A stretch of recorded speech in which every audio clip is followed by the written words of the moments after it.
Nah, penjara itu semua yang terpidana mati, saudara. Masuk itu melewati 4 pintu. Dan setiap pintu kami diperiksa habis. Kalau saya sebut 2 nama, kalau saudara masih ingat. Satu Gunawan Santoso. Anda dengar nama itu? Nah, dia pembunuh mertuanya sendiri. Iya, PT Asabah. Dia juga yang bunuh 1 letkol marinir. Kejam sekali. 2 kali dia bisa lolos. Nah, waktu kami masuk, itu satu-satunya foto yang di dalam itu dipampang di luar. Untuk hati-hati, saya nggak pernah ketemu orangnya. Tapi baru hari itu. Wih, kalau memang waktu ngikuti berita itu mukanya itu seremnya luar biasa. Bahkan foto yang dipampang di depan penjara itu ditulis di antara semua ini yang paling berbahaya. Ditulis begitu. Sudah kayak binatang buas saja itu.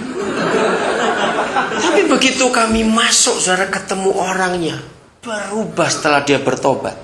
Tadi pagi saudara Iwan ngomong dengan saya, ternyata kalau tentu merubah orang, nggak cuma merubah nasib, tapi merubah wajahnya. Betul nggak, saudara? Sekriminal apa orang itu, begitu jumpa Yesus dia berubah. Sampai saya tanya, Pak Gunawan, kenapa bisa beda dengan foto di depan? Saya sih ngomong begitu. Terus dia tertawa. Dia ngomong, karena saya sudah jumpa Yesus. Wah, dia memberi kesaksian. Yang kedua, yang terkenal juga terpidana mati itu Aheng. Saudara tahu? Ya, yang membuat sabu-sabu sampai ratusan kilo. Pabriknya ada di Tangerang, ada di daerah Ancol, ada di mana lagi begitu. Dia divonis mati. Ternyata dia itu seorang pengarang lagu, saudara. Lagu bahasa Mandarin, bahasa Indonesia. Nah, di penjara yang lain, itu kami cuma dikasih waktu paling lama 1,5 jam. Tapi nggak tahu kenapa. Saya lupa tanya kepada pengurus. Di SMS itu kami bisa sampai 3 jam, saudara. Di situ ada 4 orang Nigeria yang divonis mati juga. Ada berapa pembunuh, waduh kok denger tuh ngeri-ngeri cerita mereka. Tapi begitu mereka jumpa Tuhan Yesus, berubah hidupnya. Gunawan Santoso berkata, itu mengagetkan kami. Kalau memang gratis saya diterima, saya terima. Kalau tidak pun saya siap. Karena saya sudah siap untuk jumpa Tuhan. Wih, bisa bayangkan ngomong seperti itu. Nah, saudara, pernahkah saudara sadar bahwa semua kita pun sebetulnya sudah divonis mati? Betul nggak? Karena dosa kejahatan yang kita buat. Jadi bukan cuma mereka nih divonis mati secara pengadilan yang menitikan gerasi, kasih karunia. Tapi kita semua sudah dapat itu gratis dari Tuhan Yesus. Maka itu jangan pernah meremehkan pengampunan ini. Amin. Jangan pernah meremehkan pengampunan. Jadi ayat ini pendek, saudara. Tapi di dalamnya ada kekuatan yang luar biasa. Saya ulangi lagi. Jangan jauh-jauh dari sumber damai sejahtera itu. Amin. Maka itu yang hobinya ribut bertobat hari ini. Yang hobinya cari masalah hari ini berhenti. Karena dengan dekat pada sumbernya, maka iblis ada di bawah telapak kaki kita. Ditambah dengan kasih karunia Yesus, Tuhan kita. Menyertai kita. Hidup dalam kebenaran ini sungguh-sungguh. Mari kita perhatikan ini baik-baik. Kemarin saya ketemu seseorang. Orang ini ternyata kenal sama teman juga, ada di LA. Seorang ibu, ya, tahun 80-an awal, itu di Kelapa Gading, ada pusat senam yang terkenal sekali, saya nggak sebut namanya. Nah, di situ ada persekutuan doa karena pemiliknya itu disembuhkan Tuhan dari kanker. 4 bagian tubuhnya itu ada kanker dan semuanya sudah parah. Mereka waktu itu belum Kristen, tapi gara-gara itu mereka terima Tuhan Yesus. Nah, kemarin waktu kami ketemu seorang abad tua, saya ketemu ngomong-ngomong nyebut nama itu. Terus dia cerita, kau Den tahu nggak penyebabnya? Enggak.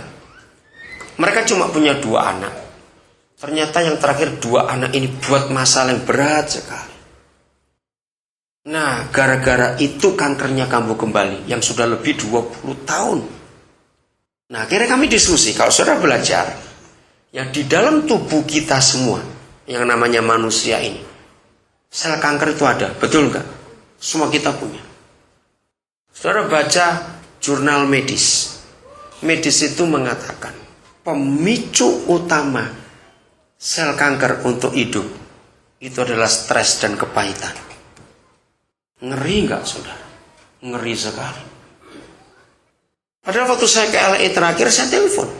Memang saya tahu dia sakit, tapi saya nggak tahu masalah anaknya. Nah di situ saudara kita belajar. Ternyata kalau iblis itu kita beri kesempatan, gampang stres. Karena orang yang gampang marah itu gampang stres. Saudara, penyakit itu akan gampang. Jadi stres dan sakit hati itu merusak metabolisme tubuh kita. Hati-hati dengan itu. Ya, jaga diri kita baik-baik. Saya nyimpang dikit ya. Ayub 5 ayat 2. Harusnya kita takut pada ayat ini, saudara. Ayub 5 ayat 2. Harus semua kita takut pada ayat ini. Maka itu hari ini, sungguh-sungguh, ayo kita berubah. Yang hobinya marah, hobinya tersinggung, hobinya cari gara-gara, ayo berubah. Kalau kita menyandang gelar Kristen, orang tahu ada damai dalam hidup kita. Amin. Saya nanti minta bacakan bahasa Inggrisnya. Sesungguhnya siapa? Nah, nggak usah ragu-ragu bacanya, kok berat bener. Sesungguhnya siapa? Nah, jangan bodoh, itu maksudnya. Betul? Sesungguhnya orang bodoh itu dibunuh oleh sakit hati. Nah, itu sel kanker muncul. Dan orang bebal dimatikan oleh iri hati. Bacakan bahasa Inggrisnya. Yuk, siapa aja boleh. The foolish man, ya. The silly one, jealousy, slay the silly one. Saudara, percayai firman Bapa kita, amin. Kalau dia berkata sesuatu, itu pasti punya arti yang luar biasa, saudara. Punya maksud yang gak main-main. Sungguh saudara, kalau tiap hari kita hidup dekat dengan sumbernya damai sejahtera, itulah Bapa di surga. Tidur itu enak, kuliah enak, kerja enak, ngerjakan apa-apa saja enak, jalan enak, semuanya enak. Amin. Sejahtera betul-betul hidup itu. Kalau semuanya sejahtera, semuanya beres, saudara, maka kerja apa saja hasilnya pasti akan baik. Yang penting, dengan ini, semua orang yang kumpul kita selalu berkata, kenapa kamu beda dengan yang lain? Kenapa kamu beda dengan yang lain? Betul tidak? Ayo jujur, dalam zaman seperti ini, apalagi resesi gak habis-habis begini, ayo, siapa yang gak stres dalam hidup? Tapi kalau gereja ada di tengah-tengah dunia ini, dengan menyatakan Yesus Tuhan kita sehebat itu, orang akan melihat perbedaan dari antara kita. Amin. Pasti orang lihat perbedaannya. Nah di situ mereka akan tanya, kenapa kamu bisa begini? Kenapa? Kalau orang-orang bisa tanya, saudara, di situ kesempatan kita menyatakan Yesus. Langsung sebut, nggak usah takut-takut. Maka itu, saya akan akhiri dengan ini. Satu saja ciri atau tanda kekristenan. Saudara, di banyak ayat, saya nggak bisa sebutkan satu persatu, tapi beberapa saya sebutkan. Yang disebut Kristen itu bukan kita rajin sembahyang, pakai kalung salib apa tidak. Kita akan lihat nanti ini. Yang disebut Kristen, dengar ya, apabila entah seminggu berapa kali, entah sehari sekali atau lebih, tergantung, orang-orang di sekitar saudara itu akan minta nasihat kepada saudara. Saya selalu menggunakan ukuran ini sebagai orang Kristen. Saya ulangi lagi. Menjadi Kristen bukan karena rajinnya ke gereja, tidak. Tapi berapa orang yang di sekitar saudara, entah ngelihat apa, jelas itu karena Tuhan. Sehingga orang itu bisa minta nasihat kepada saudara. Ngerti gak maksud saya ini? Pernah ngalami bukan itu? Tiba-tiba lo kok Toto datang, minta pendapat, minta masukan, minta nasihat. Kenapa? Nah, mari kita lihat